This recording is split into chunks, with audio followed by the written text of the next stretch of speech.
Okay.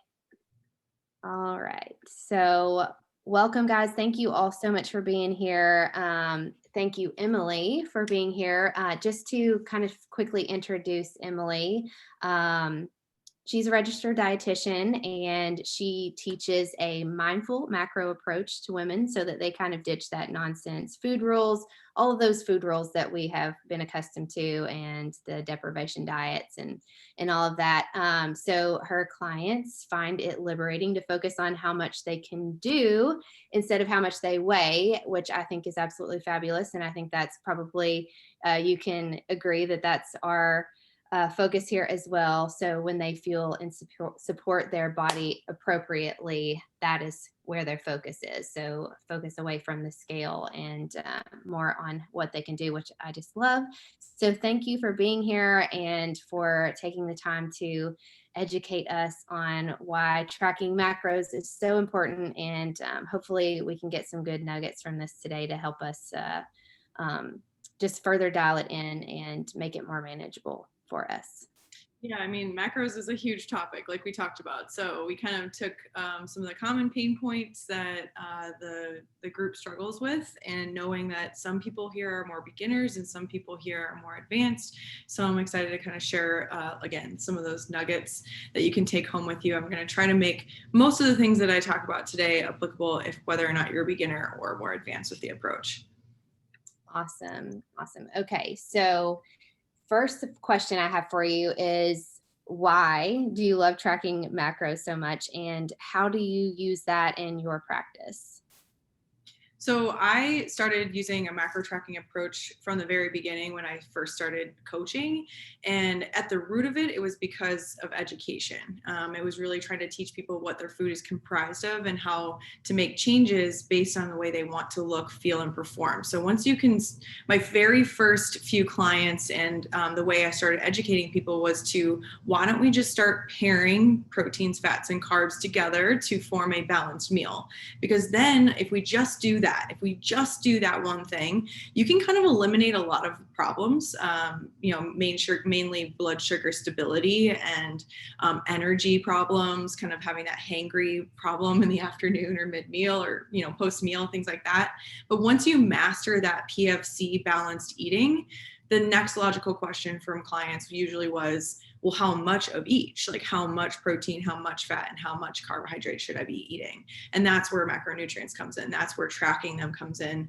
And what I found is that really helped strip away a lot of the dogma and the ethics that surround eating. So there are good foods and there are bad foods, and I am a good person or I'm a bad person for eating these specific things. And instead it just stripped it all down, and it was just like, this is just food. This is just protein. This is just fat. This is just carb. I can choose whichever protein, fat, and carb type I want to eat.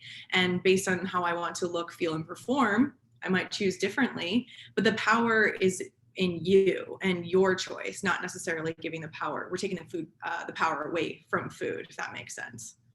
Yeah, I love that. And I think that's where macro tracking becomes food freedom. Mm-hmm. It's a powerful thing whenever you take away that, I guess, the bad stigma around foods. And there's no bad foods or good foods. It's just food. And that is very powerful and freeing. Yeah, and I would say this is probably pretty true for your audience as it is for my audience, that, a lot of times we don't learn nutrition without a lens of a diet. So you learn about nutrition through the lens of Weight Watchers, or through the way that your mom talked about food, or the way that you first tried your first diet. And so unfortunately that warps your understanding of what good nutrition is. And I like to call macro tracking like basically a skill that you learn, and you can take it to do whatever you want. It is technically goal neutral. You can use it to do whatever you want. It's just a budgeting system. It's not a diet. So I think it's similar to like how the Faster Way to Fat Loss teaches it in a very basic level. And yes, many of the people that are coming to Faster Way are trying to use it to lose fat. But as you've expressed, even on your stories yesterday, it's not, for you, you're using it to gain muscle, to be strong. So please understand that it is just simply a skill. It is just simply a budgeting system. There is no inherent, like you have to use it for weight loss or you have to use it for fat loss.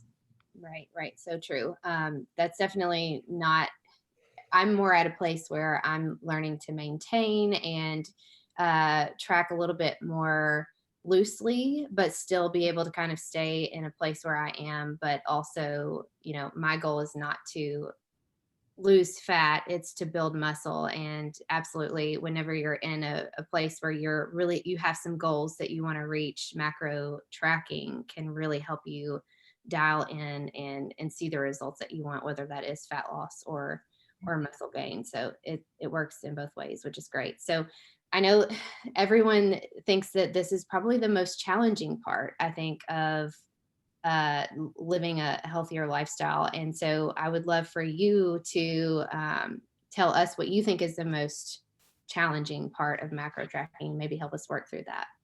Yeah, I mean, there's a lot of stuff, a lot of things when you're, especially if you're coming from a pattern of under eating, really recalibrating how much food is actually appropriate for an active woman can be a mind warp. So first, like, I think, how do, like, those common questions that come up when you're a beginner, like, what do I eat to hit this amount of fat or this amount of carb, or what has this and this in it? How do I get to this amount of protein every day? I know that you and your team can absolutely help with that. So we're not going to focus on those questions. That's simply learning what food contains which macro, and then pairing them in meals that you actually love. But I would say I'm gonna talk through three things today. Three main areas where people struggle when they first start tracking macros. Number one, we're going to talk about eating away from home, or eating when you're not in control of the food. So what are some things that we can do to increase the accuracy of tracking, or at least just give yourself some buffer there? Number two is reconciling that there is some time and energy that especially in the beginning when you start tracking macros. So what can we do to reduce the time and energy and the bandwidth that we usually expend on macro tracking? And number three is knowing when and when not to be diligent about tracking your macros. So sometimes there's this like mental struggle with people that it's like, well, macro tracking works, so that means I just need to do it forever. And that's not necessarily true. So we'll talk a little bit about like when it might be great for you to push down the gas pedal and use that macro tracking approach in a more diligent way. And then when you can kind of let up on the gas and you can let it be something that runs in the background a little bit, which is what it sounds like you're doing right now. Yeah, exactly. I love all three of these topics. I think that hits like some of the main pain points that I see kind of across the board, whether you're a beginner or you've been doing this for a while. So I'm excited for this. I know you guys probably are too. So take it away, Emily. Sweet. So we're going to talk through number one challenge I see from people is that eating away from home and when you're not in control of the food. So I'm going to talk through 4 tips to kind of help with this specific piece. So number one thing that I would say, if you're not, how to track accurately when you're not in control of the food, would be to carve out some space for that meal. So let's just use the example of a restaurant meal, or, we're coming up to barbecue season. We're coming up to, like, we can gather outside, we can hang out with people that we've missed for a really long time, and eating usually goes along with that. If we can carve out some space for that meal, that can actually help us be a little bit more accurate. You don't have to track as like, I want you to kind of remove this pressure that you need to track as diligently as possible 100% of the time, including those celebrations and those times when you're eating with other people, you're at a restaurant.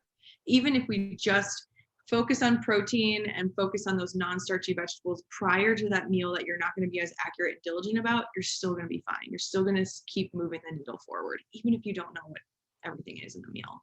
So some ways that I recommend that you carve out some space in your meal would be to save about 1/3 of your calories. I know that sounds crazy, but save about 1/3 of your calories, primarily those fat and carbohydrate calories, those carbohydrate macros and fat macros, depending on what you kind of want to splurge on, or what you plan to order, what you want to spend those macros on. And you might be surprised to hear 1/3. Sometimes estimates can be up to a half of your calorie intake or your calorie needs. And if you take a look at any menu and the nutrition facts associated with it, or any common restaurant, you'll be very surprised, maybe not so surprised, that some of those meals can get really calorie heavy. So if you want to err on the side of like trying to be a little bit more accurate, trying to move the needle forward on your progress, especially if that is fat loss and weight loss, I recommend maybe saving about 1/3 of your calories, primarily from the fat and carbohydrate, to carve out some space for that meal. What you'll do prior is focus on protein because that's the hardest macro to come by when it comes to a meal we eaten away from home. Those portion sizes tend to be pretty small because it's the most expensive food. The meat, fish, and poultry part of your meal is usually the most expensive for that restaurant. So they're going to hold back on that portion.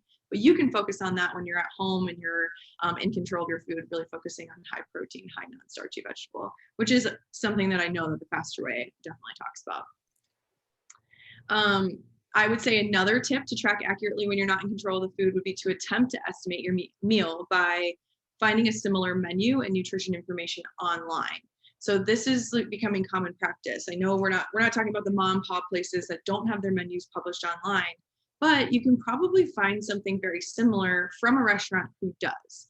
So if the information is not readily available online for that restaurant, consider pulling a menu with nutrition information from a different restaurant and pre-logging that meal to kind of see how it looks in your day.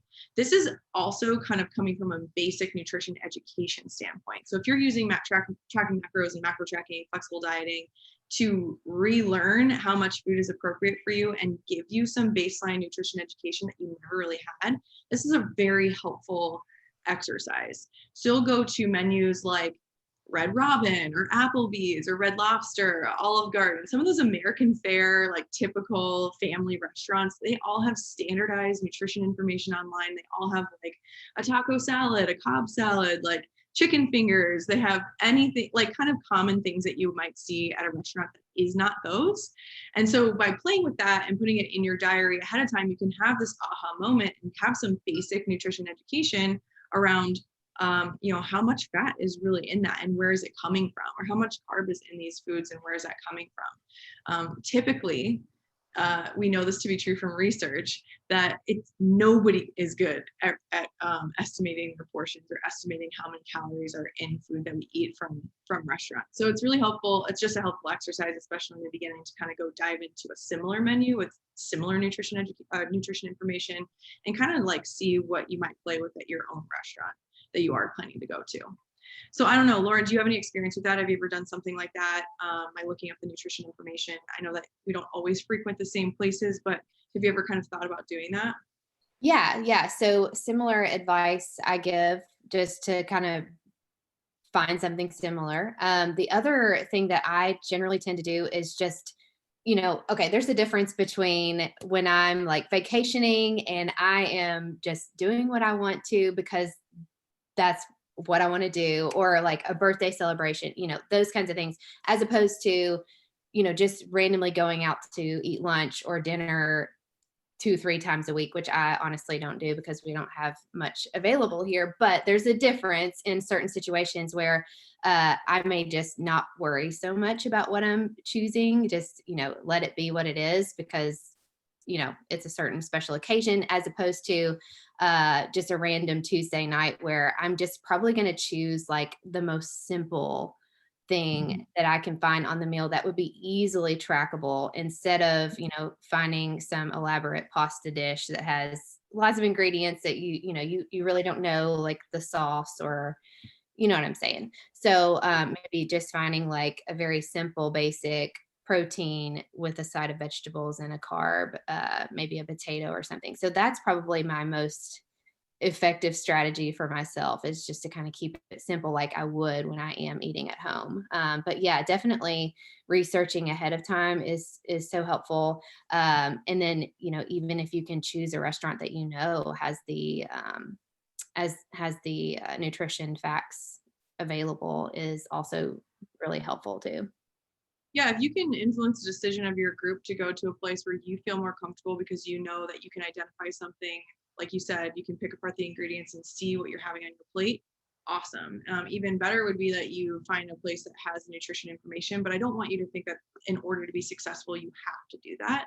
So basically what Lauren just said is my third tip on this is like, select a meal from that menu that you can easily guesstimate the macros. And when I say menu, please hear me when I say that, like, yes, this is restaurant eating, but this is also you're going to a barbecue, you're eating at your friend's house, somebody is having people over, things like that. So depending on how strict you are with your macro goals, and we'll talk about that at the end, like being diligent or not, it's probably going to be a lot easier to estimate things that are like salads with dressing on the side. You can see the grilled proteins or the raw proteins on top. Wraps, burgers, sandwiches, especially with those with the sauce on the side, served with like ingredients that you can easily identify. Like standard American fare, like you were just describing, having a protein plus a vegetable plus a starch, easily trackable. Fajitas, tacos, breakfast and brunch options tend to be like fit in this category as well as eat for easily trackable. Tacos, I said again, I just like love tacos, taco bowls, like Chipotle style stuff that can easily be trackable. Opposite that would be things like pasta dishes with like meat and sauce and cheeses all together. Burritos with a ton of ingredients, a lot of cheese, a lot of sauces. Soups and chili tend to be hard to track. Mayo-based chicken salad or tuna salad. Those breaded and fried options like onion rings, chicken tenders, fried fish, things like that can be harder to track. This does not mean that you don't eat them ever. It just means that they're going to be harder to track. So either you're resolving that you're going to eat that food because you love it, which is totally fine, and you're okay with going slower towards your goals and, eating differently around that meal or the next day or day prior. Or it means you skip those options because you are very dedicated to getting to your goal as efficiently as possible. And there's time and need for both. So please hear me when I say that. Okay, the last thing I'm going to say about this kind of topic about how to track accurately when you're not in control of the food, some of these tips around this, is to really just lean on some common sense. Like I know that 100% of you in this Zoom call know that like what constitutes a more healthy option than others. So don't think that the tracking app or your MyFitnessPal diary is suddenly going to change everything about what you know about food and some common sense things that you know about food. So when I'm coaching my clients, sometimes I will ask them to reflect on some things that they have worked for them in the past, like deciding what you're going to eat before you go. So not letting your environment when you get to the place dictate how you're going to eat. This is probably, no matter if you're tracking macros or not, this can be a very, very helpful thing. Check out the menu before you go, make a game plan for how you want to treat the food when you get there. Don't let the sights, the smells, the sounds, your company, the environment dictate that for you. Be in control of your food choices even before you get there. Taking half the dish home with you or splitting half with a friend can also be one way that you can manipulate the calorie intake that you have. Taking the dish home, asking for items on the side. Do not be afraid to manipulate your meal and ask for items on the side so that you can visualize more accurately what's there. Also, eating till you're 80% full, not 100% full, not 120% full. This is a common sense thing. It can be leaned on even when you don't have a tracking app at your fingertips. Skipping dessert, alcohol, or anything else you don't absolutely want. This is a big one when it comes to like Thanksgiving or holiday eating, when there's just food around. Sometimes we can get caught up in this like scarcity mindset. Like I'm never going to be able to have this one type of cake or cookie or muffin or whatever that my grandma makes all the time or makes for holidays, but I don't actually like it. Why are you eating food that you don't actually like? So I'm big on this one. If you don't actually absolutely love it, you take a bite and you don't love it, don't eat the rest. You don't need to finish your plate. This is not, we don't need to do that anymore. We're adults now. So if you don't absolutely love it, you don't have to have it. Err on the side of overestimating and slightly under eating your macro goals when it comes to restaurant eating. This is, I don't know how you feel about this one, Lauren, but I tend to, as I said before, restaurant meals can get really, really high in calories. So, and it's almost impossible to know exactly what you're eating. So if you are in a space where you're trying to be as diligent and accurate as possible, you might like err on the side of finding an entry that is maybe slightly more or overestimating or padding your diary with a little bit more of those macros, carving out a little bit more space than you actually thought, and then slightly under eating your needs. Mm-hmm. And then lastly, you guys all know what whole real foods in their most natural form look like. So lean on those options and you have the choice.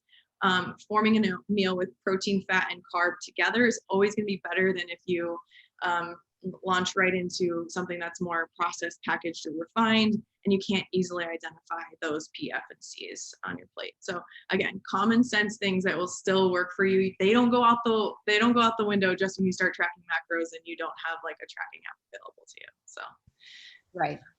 I love that.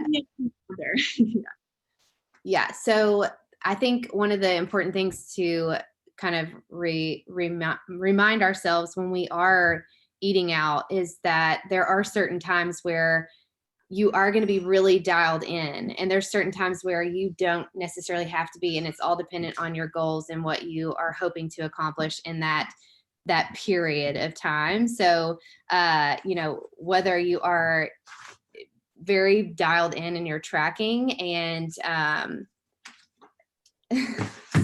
my father-in-law, whether you're really dialed in your tracking, trying to be very on point, it depends on what your goals are in this season of life that you're in. And I know a lot of times, like through the summer months, I'm not quite as dialed in because we have a lot of fun things going on, and that's just not my focus. But right now, in this period of time, I don't have a lot going on, and it's a really great time to dial it in and do the best I can, and accurately track and do all those things. But and then the last point I was just thinking through is that, this is part of the 80-20 rule for me, kind of like eating out. You don't have to be perfect all the time to see the results that you want. You don't have to be perfect at tracking all the time to see, 80% of the time you want to be on track, but that other 20 is kind of where you have that wiggle room, especially when you're Mhm. eating out and enjoying those fun events with your friends and family. Yeah. So to transition us to the next point, we had talked about a little bit about what are the whole reason why we're having this conversation is what are the most challenging things that we see with that tracking macros. So we covered eating away from home. That's a big pain point for some people. The next thing I see is reconciling time and energy that it takes to track macros. So where can we cut some corners, right? So as with any new skill, it does take more bandwidth before it becomes automatic. And if you know me, you know that I'm obsessed with habit change science, and I love this stuff. So the brain really wants to make everything that you do run on autopilot so it can consume and do more. Just like you don't really think about when you get in the car and you drive, like your brain wants to do that with tracking macros. Anything that you do automatically, or your brain has made it such an ingrained habit so it can spend less energy on it and have more bandwidth for other things. So I know you all know that example of like you get to a destination in your car and you're like, how did I get here? I don't ever remember driving. It's because your brain is doing all that stuff on automatic. It's like running the blinkers, it's looking at the speedometer, it's looking in the mirrors, it's like checking your blind spots. You don't actually think about it like you did when you were 16 or 17 and like learning to drive. But the same thing goes for macro tracking. So you're just know that your brain wants to make this autopilot. It does not feel like autopilot right in the beginning. There's a lot of things that go into tracking macros accurately. You might be shopping different than you ever have before. You might be learning different things about foods that you've never learned before, basic nutrition education. You're using a food scale. You're weighing and measuring in a way that you've never done before. You're trying to make a meal plan for yourself. And then with Fast Array, you're doing it on some things on different days than others. So there's just a lot going in. So please reconcile that, yes, it does take some bandwidth in the beginning, but it is a skill, just like driving your car or riding your bike, that can become more automatic and autopilot if you just give it some time for your brain to get there. So I recommend a few shortcuts in order to kind of reduce that time and energy it takes to track in your day. Number one being finding shortcuts to use your tracking app differently. So, or tracking app more speedy. So in MyFitnessPal or any other app that you use, you can usually copy and paste your days. I absolutely recommend using this feature of your app, copying and pasting meals, copying and pasting days, because you eat some of the same things every single day.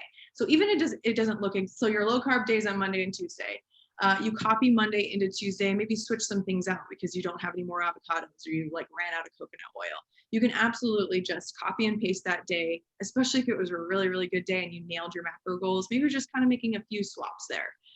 Definitely takes like time and energy out of the tracking. I highly recommend that you save multi-ingredient dishes as recipes. You can do this on pretty much every single tracking app as well. So if you got a smoothie that you always eat on regular calorie day, regular macro day, save the recipe, or like I think in most apps you can just like select the number of ingredients, turn it into a recipe, call it like strawberry smoothie 4/6 April 6th, something like that. And so then when you do it again, you can, and typically those serving sizes are exactly the same, the ingredients are exactly the same, you can reuse that at a later date. I also recommend that you utilize that recent tab or the common foods tab, that feature for ingredients for foods that you often use. So rather than go straight to the database and type in egg, of which you're going to get 100 entries, use the recent or common foods feature to find the ones that you've used before. And that can just save, we're talking seconds here, but that adds up over the day, especially if you're eating a lot of food, there's a lot of ingredients. That shaving off of seconds can turn into minutes, which is the difference of feeling like this is very overwhelming or not. So do you all understand? Do you kind of feel comfortable with those few ways to shortcut your tracking app? Does that resonate with you, Lauren? Yes, yes, that's perfect. Love that. Cool. I also recommend, especially if you're a beginner, to pre-log your diary ahead of time. And I'm sure this is a very common recommendation from you, Lauren, but as much as you can, pre-log your diary both the day before or the morning of, not waiting until you're already hungry and already looking for your meal, because that's only going to reinforce the idea that this is hard and tracking is all so difficult, because you're in a hangry place. You're like ready to eat. You're at your end of your fasting window and you're like, I have to eat like right now. But if you do this from instead a place of calm and cool and collected, like in the morning over coffee or the night before when you're watching TV with your family, it can come from a place of a lot less stress. And then you've also reduced decision fatigue for that time when you are busy. Like something happened, your kid forgot something at home and you got to drive their science project to school, and like you've already done the heavy lifting of figuring out what macros fit in your day, and you don't have to think about what you're going to have. You just have to put it together and put it in your mouth. So pre-logging your diary can save a lot on decision fatigue, and also that like anxiety like that goes around, like what should I eat? I need to be eating right now. Like I don't have time to track, and we don't want that. I think that a buildable or a build a plate strategy is really, really helpful in the beginning too. If you're using a food scale, you throw your bowl right on that food scale, you will zero it out, layer on whatever you want, log that, zero it out, layer on whatever else you want as another ingredient, zero it out. Instead of like, I don't know, some people might feel like they need to weigh and measure everything in a separate container and then combine. I use a build a bowl or build a plate method almost all the time. So for example, this morning I had oatmeal, and so I'll put the bowl on my food scale, zero it out, add the oats, zero it out, add the collagen, zero it out, add chia seeds, zero it out, add the banana. And so then I've got it like saves on my dishwashing, and it also saves on my sanity because I don't have to like add things up. So if you're not doing that already, I highly recommend that you do that method.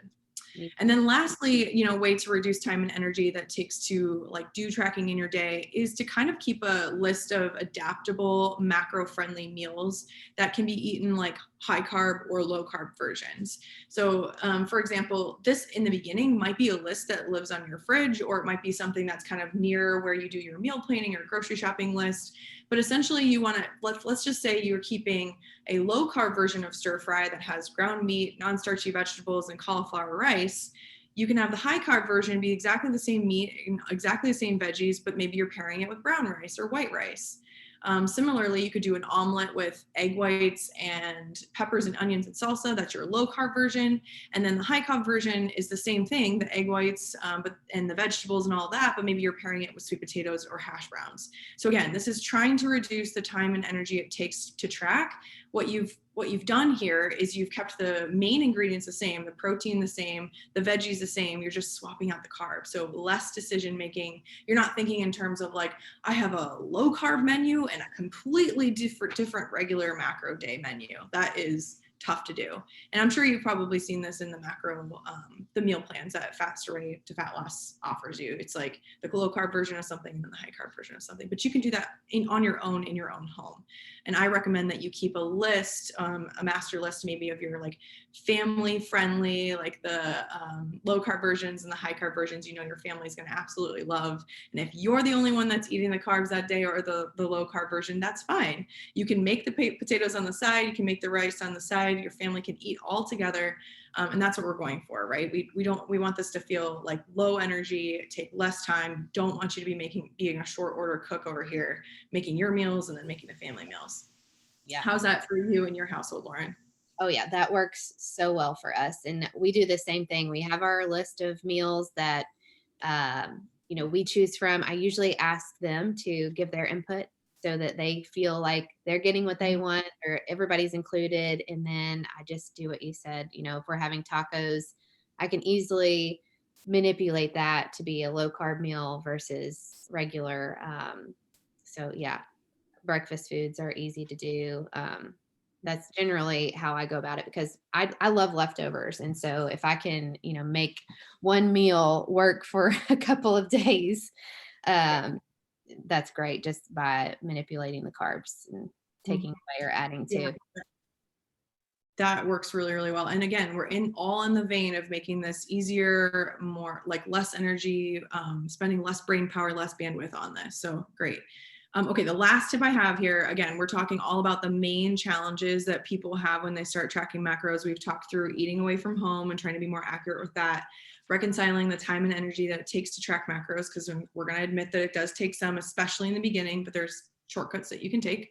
And then lastly, knowing when to be and when not to be diligent about tracking macros. And so we're going to talk through that right now.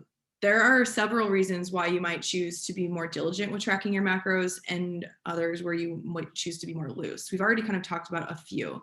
Let's talk about why you would want to be more loose with your tracking first.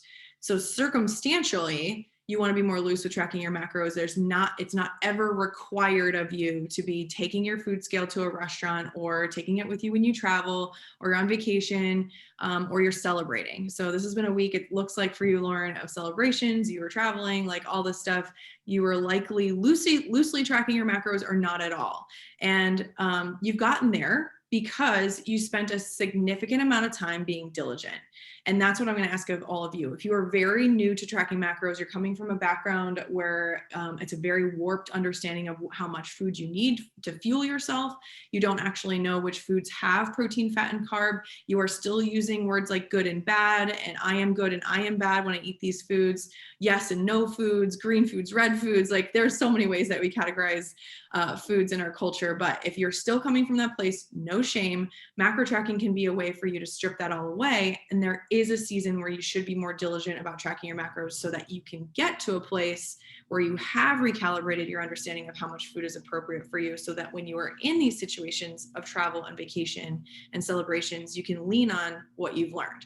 But you had to get there first. You have to do that practice, that riding the bike, the training wheels, all that stuff first before you can get over here. I would say other reasons that you might be more loose with tracking your macros would be under times of higher stress, where your bandwidth is needed somewhere else, because you can't hold all the balls in the air all at once. You have to put your time and energy to track diligently at some point so you can lean on those lessons learned to be more loose. But there is no shame in saying, husband lost his job. I'm feeling really swamped at work. Kids are home on Zoom at school for school. I do not have the bandwidth to be learning how to track macros or tracking macros diligently. But what I can do is maybe lean on common sense, which is eating PFC, having a significant amount of portion of protein at every single meal, making sure I eat 3 meals a day versus no meals a day, something like that. That happens under higher stress. So knowing your bandwidth and knowing that you cannot absolutely have all the balls in the air at the same time is really, really important. And then lastly, a reason to be more loose with tracking macros might be if you're okay with going slow towards your goal because you know yourself well, you know that going in fast and hard, diving in super like all in is not always best for you because you burn out fast and you tend to rebound. So we tend to see this happen with people that are the all or nothing people who say, if I cannot do it perfectly, I will not do it at all. So then when they're on and they're perfect and they're doing it and they're tightly wound and everything's going well, you can maybe maintain that for 3 or 4 weeks. Maybe 5 or 6 if you're like really, really good. But you will, like just like a rubber band that stretches, it will snap back. And the harder that you stretch it, the harder that will rebound. And I don't want that for you because I don't want you to discount tracking macros in your blow up or in your binge or in that rebound. I want you to take things slowly and stretch it just a little bit, so you don't risk that rebound and then ditching the entire effort and having to start over. So please understand that you can absolutely, we've said this over and over again, you can get to your goal even if you just go slow, even if you just keep putting one foot in front of the other, even if you just keep challenging yourself to be a little bit closer to your macro goals every single day or every week, you will absolutely still get there. You don't get there faster if you stop. So these are things I think you hear a lot of times in the faster rate of fat loss, but I want to reiterate, even from somebody that's not in the faster rate of fat loss, we still say these things too. So how does that feel? Love it. It's just so nice to hear it from someone else other than me, I think. A lot of times just to kind of reassure, we're all on the same page. And Yeah. yeah, I think the biggest the biggest or the most important thing about macro tracking is the education piece. Like you said, it's not necessarily a long-term sustainable solution for an everyday, in my opinion, tracking every day for the rest of your life. I don't want to necessarily have to do that. But what I want to do is know, how to move towards that, just listening to my body, that loosely tracking or not tracking at all, and being able to still maintain the progress I've made through intuitive eating. So I think that's kind of the overall goal, is that you learn the foods that you're consuming, how much, how that affects your body. And then you transition into where you can use it in times of, you're really pressing and leaning hard and dialing it in to reach certain goals. And then other times you can loosely use it. So I think it's a great learning tool for lots of different reasons, especially when you have particular goals that you want to reach. So, yeah, thank you so much, Yeah. Emily. This was great. Yeah, I did want to just touch, because the opposite of that, is to be diligent. To your point, is that if you are absolutely like in it to win it, you're interested in covering as much ground as possible in a short amount of time, being diligent and maybe saying no to the things that we've talked about here, travel, vacations, restaurant eating, being more diligent when you go out to eat. I'm going to say there's a time and place for that for you too. I don't want to say that like we all have to go slow. Some people really want to go fast. And as long as you have the support of your community and Faster Way and the coach like you, like, I think that's absolute, like we have a place for all of you here. So the reasons that you might want to be more diligent is that you're like, again, you are really interested in covering as much ground as possible.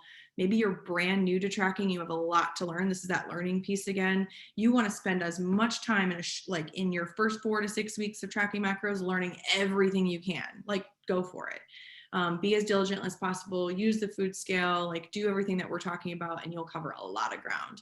I would say that you should be more diligent too if you're coming from a background where you've been significantly under eating for a long time, and when you don't track, you resort to old habits.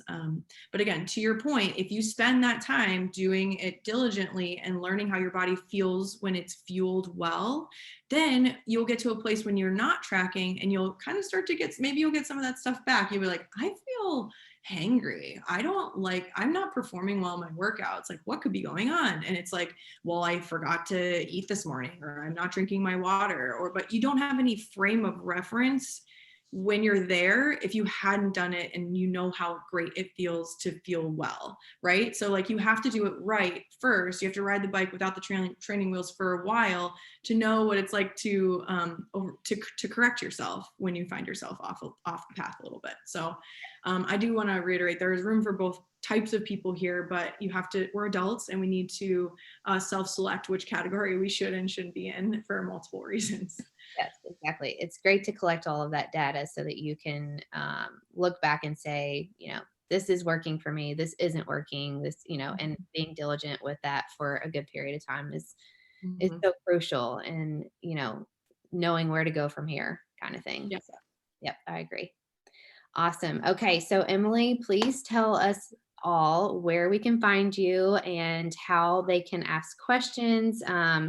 Emily is, well, I'm trying not to answer this for you, but she is a wealth of knowledge, and I love learning from her myself. And I think that you will absolutely enjoy her platform, to continue to learn more about macros and tracking. So tell us where we can find you and how they can reach you for questions. Yeah, so basically, I do most of my teaching, especially to a larger audience, on Instagram. So you can find me at Emily Field RD. But you can also find my website is a place where I have a lot of downloadable resources that are free. I would love to see you on emilyfieldrd.com and check out my blog. Sometimes people need a little bit longer form or more nuance to this education. So please understand that Instagram is tough for us to do that, especially with food. We've had this whole conversation about like, diligently and loosely, and we had a lot of content in between, and that's really hard to disseminate over Instagram when you have to do it in short sound bites. So I would love for you to go to my website, emilyfieldrd.com, to find more of that nuance and get more of that like longer form education. but yeah, I'm frequently putting up polls on Instagram to ask you questions and answer them publicly. So if you have any questions about the content that we've talked about today, please don't hesitate to DM me. I constantly respond to my DMs, and I also have very, very, very good boundaries. So don't hesitate to message me. I will get back to you when it's good for me. So thank you so much for having me on, Lauren. It was really good to review this information. Yes, I am so glad and so grateful that you were here. I think we all can say we learned at least something or several things today, and we'll put it to good use. So yeah, thanks. And I put your information in the chat feature here if you guys want to write that down, just for spelling and stuff. So yes, thank you so much, and I hope you have a great day and good rest of your week. And everyone get out there and enjoy the sunshine if that's available to you. Hopefully it is. But Perfect. all right. Have a good rest of your day, Guys, guys. we'll talk soon. Bye.